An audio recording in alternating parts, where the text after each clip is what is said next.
రంగారెడ్డి జిల్లా Rajendranagar police station పరిధిలో అనుమానాస్పద స్థితిలో మృతదేహం కలకలం రేపింది. మృతుడు టోలీచౌకీకి చెందిన వ్యాపారి అమీర్గా గుర్తించారు పోలీసులు.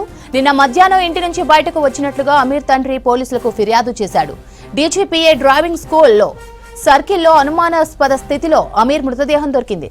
యువకుడు అమీర్ మృతదేహంపై గాయాలు గుర్తించినట్లు పోలీసులు తెలిపారు. ఇక అమీర్ డెడ్ బాడీ దగ్గర సేకరించిన ఆధారాలతో హత్య లేదా ఆత్మహత్య అన్న కోణంలో దర్యాప్తు చేపట్టారు పోలీసులు. ఆదినగర్ ప్రాంతంలో అక్బర్ అనే వ్యక్తి మాకు కేసుకు వచ్చి తన కొడుకు అమీర్ 26 years అనే ఏజ్ మిస్ అయినట్టు మనకు పిటిషన్ ఇవ్వడం జరిగింది.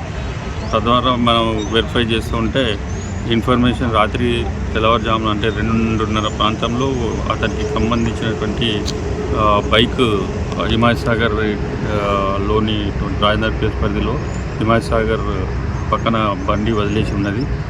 అక్కడ అటు ప్రాంతానికి వచ్చి మనం చూసి వెరిఫై చేస్తే అమీర్ యొక్క డెడ్ బాడీ కనిపించింది. దాన్ని బండి ఇంజరీస్ ఉన్నవి.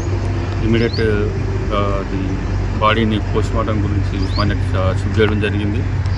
తద్వారా పోస్ట్మార్టం రిపోర్ట్ అనంతరం అది whether it is homicide or suicide అనేది దాని ప్రకారంగా మనము డిసైడ్ అవుతుంది. ప్లస్ ఒక 3 టీమ్స్ స్పెషల్ టీమ్స్ ఫామ్ చేశాము.